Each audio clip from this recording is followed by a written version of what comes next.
Good morning student. शुरू करते हैं आज की क्लास।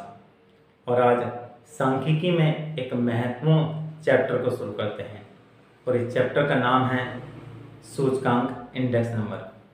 प्यारे बच्चों, इसे निर्देशांक, सूचनांक और देशनांक आदि नामों से भी जाना जाता है।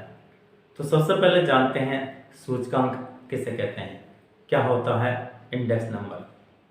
सरल और स्पष्ट शब्दों में सूचकांक परिवर्तनों की सापेक्ष माप है, अर्थात समय या स्थान के आधार पर होने वाले सापेक्ष परिवर्तनों को मापने के लिए सांख्यिकी के जिस माप का प्रयोग किया जाता है उसे सूचकांक, निर्देशांक, इंडेक्स नंबर कहते हैं।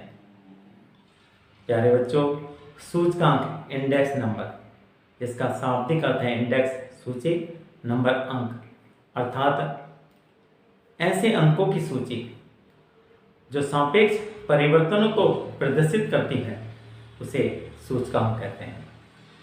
प्यारे बच्चों, परिवर्तन प्रकृति का नियम है। समय के अनुसार हर चीज में परिवर्तन होता है, हर क्षेत्र में परिवर्तन होता है। चाहे कोई भी क्षेत्र हो, सभी में समय के साथ परिवर्तन होता है। और व्यावसायिक और आर्थिक जगत में तो कुछ अधिक ही परिवर्तन होते हैं। आप देखते होंगे कभी वस्तु और सेवाओं के मूल्य बढ़ जाते हैं, कभी कम हो जाते हैं, कभी उत्पादन की मात्रा बढ़ जाती है, कभी उत्पादन की मात्रा घट जाती है। और जब परिवर्तन होते हैं तो उन परिवर्तनों का प्रभाव समाज, देश और दुनिया पर पड़ता है। और इस प्रभाव को मापने के लिए परिवर्तनों का अध्ययन किया जाता है, परिवर्तनों को मापा जाता है। और इसके लिए सांख्यिकी के जिस माप का प्रयोग किया जाता है उसे सूचकांक कहते हैं, निर्देशांक कहते हैं, इंडेक्स नंबर कहते हैं। इस प्रकार सूचकांक एक विशेष प्रकार के माध्य होते हैं जो समय या स्थान के आधार पर होने वाले सापेक्ष परिवर्तनों को मापने का कार्य करते हैं। इस प्रकार समय या स्थान के आधार पर होने वाले परिवर्तनों को मापने के लिए सांख्यिकी के जिस माप का प्रयोग किया जाता है उसे सूचकांक कहते हैं, निर्देशांक कहते हैं, इंडेक्स नंबर कहते हैं। प्यारे बच्चों, एक उदाहरण द्वारा समझते हैं सूचकांक क्या होता है। मेरे पास एक व्हाइट बोर्ड मार्कर है और इस व्हाइट बोर्ड मार्कर की 2001 में कीमत 10 रुपये थी, 2011 में इसकी कीमत 20 रुपये थी और 2021 में इसकी कीमत 30 रुपये है। इसकी कीमत में जो सापेक्ष परिवर्तन हुआ है 2001 की तुलना में 2011 और 21 में जो परिवर्तन हुआ है वो सापेक्ष परिवर्तन है। और सापेक्ष परिवर्तन को मापने के लिए सांख्यिकी के जिस माप का प्रयोग किया जाएगा उसे सूचकांक कहेंगे। तो इसके सूचकांक कैसे निकालेंगे समझते हैं। इंडेक्स नंबर बराबर होता है P1 बटे P0 गुणा 100। इसमें 2001 की जो प्राइस है उसे आधार माना जाएगा, जिसे P0 से व्यक्त किया जाएगा। और 2011 और 2021 का इंडेक्स नंबर निकालने के लिए जो ये प्राइस है उसे P1 माना जाएगा। तो 2001 का जो इंडेक्स होगा वो 100 होगा, क्योंकि 10 बटे 10 गुणा 100। इंडेक्स नंबर बराबर होगा P1 बटे P0 गुणा 100। 2011 का जो इंडेक्स निकालेंगे P1 20 और P0 10 गुणा 100, 200 आएगा। इसी प्रकार 2021 का जो इंडेक्स आएगा वो P1 30 और P0 2001 की प्राइस 10 गुणा 100, 300। क्योंकि इंडेक्स अधिकांशतः परसेंटेज में ज्ञात किया जाता है, तो इस प्रकार ये इंडेक्स नंबर आ जाते हैं 100, 200, 300। और इससे स्पष्ट होता है कि 2001 की तुलना में 2011 में इसकी कीमत में जो परिवर्तन हुआ है वो दुगना परिवर्तन हुआ है। 100% इसकी कीमत में वृद्धि हो गई है और 2021 में इसकी कीमत 3 गुनी हो गई है। तो प्यारे बच्चों, इस प्रकार ये व्हाइट बोर्ड मार्कर की कीमत के इंडेक्स निकल कर आ जाते हैं। तो इस प्रकार आपको अच्छी तरह समझ में आ गया होगा कि इंडेक्स किसे कहते हैं। प्यारे बच्चों, और समझते हैं सूचकांक की विशेषताओं को। प्यारे बच्चों, सूचकांक की ये 5 महत्वपूर्ण विशेषताएं हैं। नंबर 1, परिवर्तनों की सापेक्ष माप। सूचकांक परिवर्तनों की सापेक्ष माप होते हैं।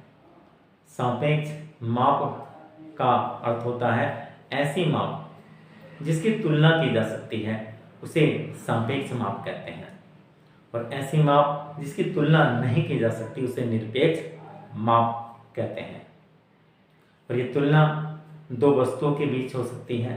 ये तुलना एक वस्तु की वर्तमान स्थिति की तुलना पिछली स्थिति से हो सकती है। ये तुलना स्थान के आधार पर हो सकती है। ये तुलना समय के आधार पर हो सकती है।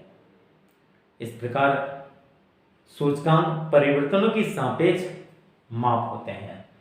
नंबर 2, विशिष्ट प्रकार के माध्य।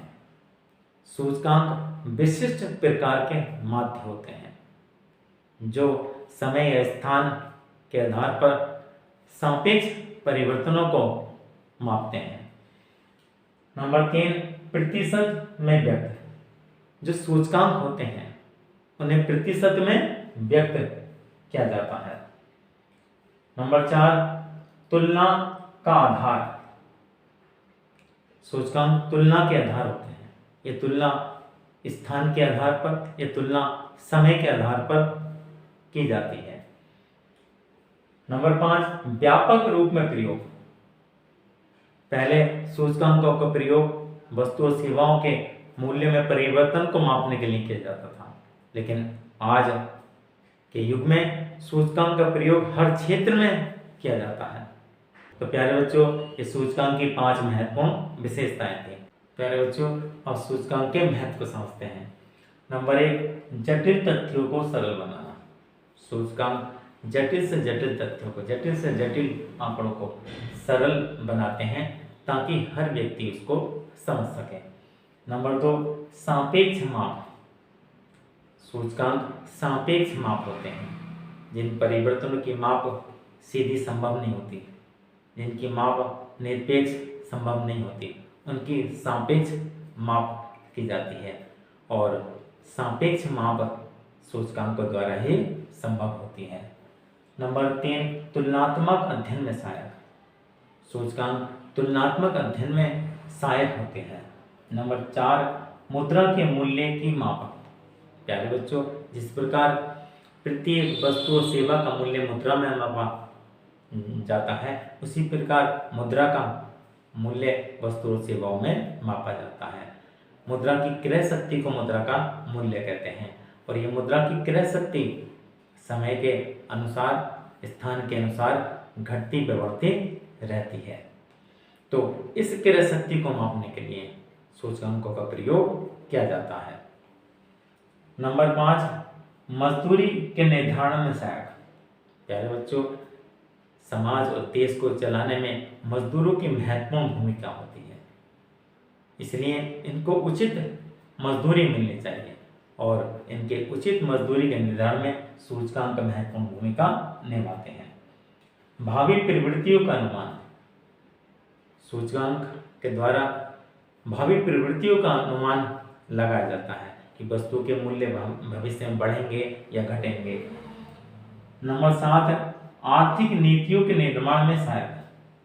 देश के विकास के लिए, समाज के विकास के लिए आर्थिक नीतियां तैयार की जाती हैं और आर्थिक नीतियों के निर्माण में सूचकांक की महत्वपूर्ण भूमिका होती है। विदेशी व्यापार संबंधी जानकारी। आयात और निर्यात सूचकांकों के द्वारा विदेशी व्यापार की जानकारी होती है। नंबर 9, जीवन स्तर में परिवर्तन का ज्ञान। प्यारे बच्चों, आय में परिवर्तन के साथ साथ जीवन स्तर में भी परिवर्तन होता रहता है और उपभोक्ता मूल्य सूचकांकों के द्वारा जीवन में परिवर्तन का ज्ञान होता रहता है। नंबर 10, उद्योगपतियों व व्यवसायियों के लिए महत्व। सूचकांकों का सबसे अधिक अगर महत्व है तो उद्योगपतियों व व्यवसायियों के लिए है, क्योंकि उद्योगपतियों को उत्पादन में उतार चढ़ाव की जानकारी, व्यापारियों को व्यवसाय में उतार चढ़ाव की जानकारी, वस्तु की कीमत के में उतार चढ़ाव की जानकारी आदि की सूचना सूचकांकों के माध्यम से प्राप्त होती रहती है। सरकार के लिए महत्व, प्यारे बच्चों, जितना महत्व सूचकांकों का उद्योगपतियों और व्यवसायियों के लिए है, उतना ही महत्व सरकार के लिए भी होता है। सरकार जन कल्याणकारी योजनाएं बनाने के लिए, देश के विकास के लिए योजनाएं बनाने के लिए सूचकांकों की सहायता लेती है, और सूचकांकों के आधार पर ही जन कल्याणकारी योजनाएं, देश के विकास की योजनाएं बनाई जाती हैं। नंबर 12, अन्य लाभ। प्यारे बच्चों, अन्य क्षेत्रों में भी सूचकांकों का प्रयोग किया जाता है, और अन्य क्षेत्रों में भी सूचकांकों का महत्वपूर्ण स्थान है। प्यारे बच्चों, इस प्रकार आज आपको अच्छी तरह से समझ में आ गया होगा सूचकांक किसे कहते हैं, सूचकांक की क्या विशेषताएं हैं, सूचकांक के क्या महत्व हैं। अगर कोई बात आपकी समझ में नहीं आती है तो आप कमेंट में लिख सकते हैं। आपकी हर समस्या का समाधान करने की हम पूरी कोशिश करेंगे। अगर आपको समझ में आता है तो वीडियो को लाइक कीजिए और शेयर भी कीजिए, ताकि औरों को भी भला हो सके। अगर आप हमारे चैनल पर नए हैं और आपको लगता है ये चैनल आपके लिए लाभदायक है, तो चैनल को सब्सक्राइब करिए और बेल आइकन को प्रेस कर दीजिए, ताकि आने वाली हर वीडियो की जानकारी आपको होती रहे। और अगर आप पिछली वीडियो देखना चाहते हैं तो आप प्ले लिस्ट में जाकर class wise, subject wise, chapter wise, topic wise video देख सकते हैं, और कॉमर्स के हर टॉपिक को सरल व स्पष्ट शब्दों में आसानी से समझ सकते हैं। धन्यवाद।